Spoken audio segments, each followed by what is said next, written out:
24 के सभी दर्शकों को मेरा प्यार भरा नमस्कार। और खबर 24 पे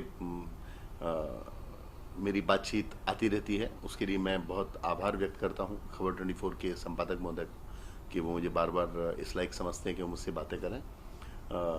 आफ्टर रिलीजिंग ऑफ दिस जिंदगी शतरंज है, now we are under shooting with my web series statue.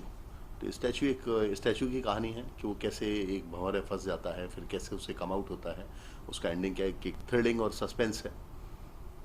तो मैं समझता हूँ कि हम लोग भी धीरे धीरे अपने आप को अपडेट कर रहे हैं समय के अकॉर्डिंग, तो ये लोगों को पसंद आनी चाहिए मेरी वेब सीरीज। कास्टिंग की बात करें, कौन कौन कास्ट है इसमें रोमिल चौधरी हैं, अमित तिवारी हैं, शावर अली हैं, और खुशबू कनन हैं, आसमा सैयद हैं, काफ़ी अच्छे अच्छे आर्टिस्ट हैं इसमें, अली असगर हैं। और मैं पूरी कोशिश है मेरी कि मैं मार्च तक इसको कंप्लीट कर लूँ इसकी शूटिंग, देन फिर हम लोग पोस्ट पे जाएंगे। अली असगर जी कैसे कहा आपने, तो क्या उनका कुछ बताएंगे?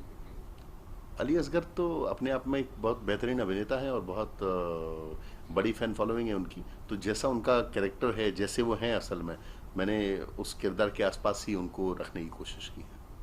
तो उन्हें कोई लेडीज वगैरह, क्योंकि देखा हूँ कहीं शो में वो महिला बनते हैं, नहीं नहीं, वो तो रियलिटी शोज़ हैं। He did a lot of work. Television की बहुत बड़ी शख्सियत है वो अली असगर, और मेरी ये खुश नसीबी कि मैं उनके साथ काम कर रहा हूँ। इसके अलावा कुछ और भी प्रोजेक्ट आ रहे हैं, सुना मैंने इस बार। मैं कुछ मेरी ऑलरेडी 4 प्रोजेक्ट बन के रेडी हैं, और जो कि रिलीजिंग पे हैं। 2 वेब सीरीज़ हैं, 2 शॉर्ट फिल्म हैं, और इसके अलावा मैं 2 फिल्मों पे काम कर रहा हूँ, और ईश्वर कृपा रहेगी तो नेक्स्ट मंथ तक मैं उम्मीद कर रहा हूँ उसकी अनाउंसिंग हो जानी चाहिए। तो पिछले कुछ दिनों से कुछ महिलाएं काफ़ी कुछ बहस कर रहे थे कि कास्टिंग काउच पे, मी टू पे। जी क्या राय आपकी, बीइंग डायरेक्टर, आपकी कई सालों से इंडस्ट्री में है, जी। क्या लगता है आपको कि कास्टिंग काउच, मी टू? नहीं, मेरा ये जहाँ तक मानना है कि ये जो काम के अलावा जो एक शारीरिक आकर्षण है, वो जनरली 2 अपोजिट सेक्स के बीच में एक सहज प्रवृत्ति से उत्पन्न होने वाली चीज़ है। और इसको बड़ा एक क्रिटिसाइज कर दिया सब लोगों ने, और आपस में। लेकिन डेफिनेटली जब तक अगर 2 लोग सहमत हैं और वो साथ हैं, तो यहाँ पे मैं समझता हूँ फिर किसी को कोई दिक्कत नहीं होनी चाहिए, और होती भी नहीं किसी को। लेकिन 2 लोग साथ हैं, फिर वो अलग अलग होते हैं, फिर वो दूसरा या वो प्रतिशोध में या किसी उल्टी सीधी चीज़ में जो ब्लेम लगाते हैं, वो भी गलत है मेरे लिहाज से। लेकिन वहीं पे किसी को कुछ गलत बोल के और उनको यूज़ करना, वो भी बहुत गलत है। और ये केवल इंडस्ट्री में नहीं, सारे सभी सेक्टर्स में है। कई जगह महिलाएं पुरुषों को करती हैं, कई जगह पुरुष महिलाओं को करते हैं। तो ओवरऑल अगर ये गलत सोच के साथ है तो ये हमेशा गलत है, और अगर ये प्लान्ड करके किया गया तो भी बहुत गलत है। बट एक ये नैसर्गिक एक जो अगर एक प्रक्रिया है, तो मेरे ख्याल से वो फिर 2 लोगों का अपना एक व्यक्तिगत अधिकार है, और उनको कभी भी अपने मतभेदों को बिल्कुल दूसरे तरीके से पब्लिक डोमेन में नहीं लेके आना चाहिए, जहाँ कि अपने आप को कोई एक आदमी ये साबित करे कि मैं बहुत निर्दोष हूँ और दूसरा गड़बड़ है। बिकॉज यहाँ हमारे देश में कोई भी सेक्टर हो, पारस्परिक सहमति के बिना मैं नहीं समझता हूँ कि किसी भी तरह के कोई भी रिलेशन डेवलप होते हैं। और अगर कुछ होता है पारस्परिक सहमति के बिना, तो उसका इमीडिएट इफेक्ट होता है। ऐसा कभी नहीं होता कि 4 साल या 5 साल बाद वो इफेक्ट आए। वो गलत बात है, वो फिर टोटली एक मिसअंडरस्टैंडिंग है। और ऐसे केसेस में आपने देखा भी होगा, कभी भी किसी को कोई सज़ा मिली नहीं, क्योंकि जनरली ये तो सबको छोटी सी बात पता है कि 4-5 साल आप कुछ नहीं बोलते, अचानक से आप प्रकट हुए, आपने बोलना शुरू किया, तो ये मतलब काम गड़बड़ है। सर, आपकी इंडस्ट्री में वो साजिद खान पे काफ़ी लाल चलने लगे थे बीच में, कहीं लगा सलीम चोपड़ा ने कहा था कि इस पे क्या राय आपकी, साजिद खान? साजिद देखिए बहुत बड़े डायरेक्टर हैं, और मैं उन पे क्या बोलूँगा। बट मेरा फिर यही कहना है कि अगर आपके साथ कुछ गलत हुआ है, और आपको बुरा लगा, या आपको एक मानसिक आघात पहुंचा, तो वो आपको एक्शन तुरंत लेना चाहिए। अगर आपने एक्शन तुरंत नहीं लिया है, and you are waiting for some particular point या चीज़ें कि उन्होंने किसी ने आपको कुछ गलत बोला है, वो उसे पूरा करता है कि नहीं फिर मैं बोलूँ, तो वहाँ पे आप भी गलत हैं, आप भी उसमें उतने ही साझेदार हैं। तो मैं इसीलिए बोल रहा हूँ कि परिभाषाएं अलग अलग हैं। और बाकी देखिए, उनका व्यक्तिगत जीवन है, तो मुझे उन पे या उनसे जुड़े लोगों पे कोई भी टिप्पणी करने का मैं समझता हूँ अधिकार नहीं है। सर, कास्टिंग काउच की बात हो रही थी बीच बीच में, सलीम चोपड़ा और राखी सावंत ये दोनों कैट फाइट कर रही थी, इसमें आप ज़्यादा क्या कुछ कहेंगे? नहीं, कैट फाइट तो क्या, अब हो सकता है कि एक ने जो कहा हो, दूसरे के उनसे अच्छे व्यक्तिगत संबंध हों, उन्हें बतौर भाई मानते हों, बतौर दोस्त हों बहुत अच्छे, तो उसके बदले प्रोवोक किया और बात बढ़ते बढ़ते क्या होता है कि जब हम इसीलिए बोलते हैं कि बहस बड़े ठंडे दिमाग से करनी चाहिए, किसी चीज़ को बैठ के सॉल्यूशन करना चाहिए, लास्टली सबको बैठना ही है। ये कैट फाइट और ये ना, ये गुस्से का एक रिएक्शन है। मैं नहीं समझता है कभी भी आप वो नाम ले रहे हैं, इन्होंने कभी रोड पे आपने इनको आपस में जूतम पेजार करते देखा होगा? ऐसा कभी नहीं हुआ होगा। ये एक क्षणिक आवेश और गुस्सा है, इसीलिए बोलते हैं कि ज़ुबान से आप जो भी शब्द निकालो बहुत सोच समझ के निकालो। वो एक शायर ने कहा कि बात निकलेगी तो बहुत दूर तक जाएगी।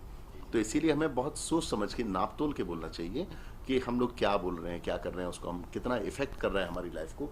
मैं समझता हूँ कि झगड़े वाली बात, कोई भी नेगेटिव बात पब्लिक डोमेन में जब आती है तो लोग फिर उस पर केवल अपना मनोरंजन करते हैं। आप ये सोच रहे हो कि वही आपके साथ खड़ा हो जाएगा, अपना समय खराब करेगा, पैसा खराब करेगा, तो वो प्रैक्टिकली पॉसिबल नहीं है। राखी साहब की बात करें तो हाल ही में उनकी मम्मी का देहांत हो गया और उसके तुरंत बाद उनके हस्बैंड आदिल खान को छोड़ चले गए, क्या कुछ कहेंगे इस बारे में? नहीं, मेरी राखी जी से मेरी मुलाकात नहीं, उनकी मम्मा से जरूर मेरी 1 या 2 बार मुलाकात हुई थी।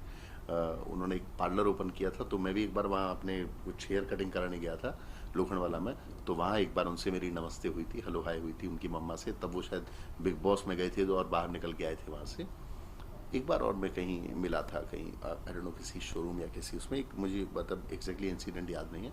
भद्र महिला थी, ईश्वर उनकी आत्मा की शांति दे। और राखी भी, क्योंकि माँ कहते हैं जब तक माँ रहती है तो आप बच्चे रहते हैं, जब माँ नहीं रहती तो आप बड़े हो जाते हैं। तो मेरे ख्याल से राखी अब बड़ी हो गई हैं और आप देखिएगा अभी बहुत चेंज हो जाएंगे उनकी लाइफ में और ईश्वर उनको बहुत सक्सेस देगा।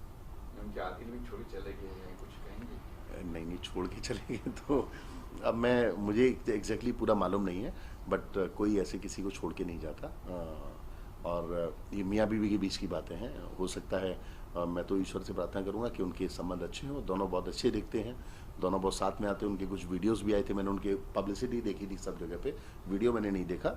राखी के तो मैंने बहुत परफॉर्मेंस देखी है सिनेमा में उनकी, तो मैं समझता हूँ मैं कि आदिल राखी बहुत अच्छा जीवन व्यतीत करेंगे और एक आदर्श पेयर साबित होंगे आने वाले समय में। सर, स्टैचू के अलावा कुछ और भी प्रोजेक्ट आ रहे हैं आपके? कम से कम से स्टैचू मेरी अभी एक वेब सीरीज आ रही है, आई एम अनयूज नाम है उसका। फिर दूसरी वेब सीरीज है लकी कर्स। फिर 2 मेरी शॉर्ट फिल्में हैं, बहुत अच्छे सिनेमा पर बनाई हम लोगों ने, तो वो रिलीज़ होंगी। तो अभी बस उसी का प्रोसेस हम लोग कंटिन्यू काम में व्यस्त हैं। ये वेब सीरीज कितने एपिसोड की होगी, क्या कुछ? जो मैं अभी कर रहा हूँ वेब सीरीज जो रेडी हो रही है स्टैचू, वो 8 एपिसोड की कहानी है। I am news total 4 episode की कहानी है। लकी कर्स 6 एपिसोड की कहानी है और 2 शॉर्ट फिल्म है, वो इंडिविजुअल है। सर, एक दौर देखा हूँ मैं कि वेब सीरीज खत्म होती है, फिर उसका second part, third part repeat हो जाती है। सर, आपका प्लान है कि सेकंड पार्ट, थर्ड पार्ट करेंगे? हम लोगों ने एक्चुअली बनाया तो है कि कुछ टू बी कंटिन्यूड करेंगे, लेकिन अभी स्टिल जब तक ये रिलीज़ नहीं हो जाती, पब्लिक का कुछ रिस्पांस पता नहीं लग जाता, तब तक हम लोग कुछ नहीं बोल सकते। बट हाँ, लकी कर्स में एक ऐसा वाक़या है जहाँ एक पॉइंट पे कहानी हमने छोड़ी है, फिर वहाँ से वाक़या शुरू होगी कहानी। तो कब तक क्या प्लान किया है आपने, कैसे शूटिंग? अब मेरा ये प्लान है कि मैं मार्च तक ये सब रिलीज़ हो जाए, तो उसके बाद फिर हम लोग नेक्स्ट सीज़न पे काम शुरू करेंगे। तो कहाँ लोग देख पाएंगे इसको? अभी OTT से बात चल रही है हम लोगों की, और मैं समझता हूँ कि बहुत जल्दी आप लोगों को हफ्ते 10 दिन 15 दिन में पता लग जाएगा किस OTT पे रिलीज़ हो रही है। आखिर में क्या कुछ कहेंगे दर्शकों से? मैं तो खबर 24 के दर्शकों से कहूँगा कि देखते रहिए खबर 24। इस चैनल को सब्सक्राइब कीजिए, आप इस पर लाइक कीजिए, आप इस पर कमेंट कीजिए। आप स्वच्छंद हैं, जो आप बोलना चाहते हैं करंट सब्जेक्ट पे या पर्टिकुलर वीडियो के ऊपर, तो आप खुल के अपनी राय रखिए। जब तक आप अपनी राय नहीं रखेंगे, तब तक हमको या कोई भी और शख्सियत हो या कोई भी कवरेज हो, तो उसमें जिन्होंने उस माध्यम को परोसा है आपके सामने, उनको अपनी कमियां पता नहीं लगेंगी। But it is one of the beautiful channel, और मैं बहुत भावनात्मक क्लोज हूँ खबर 24 के, तो मैं एक बार फिर अपनी शुभकामनाएं प्रेषित करता हूँ।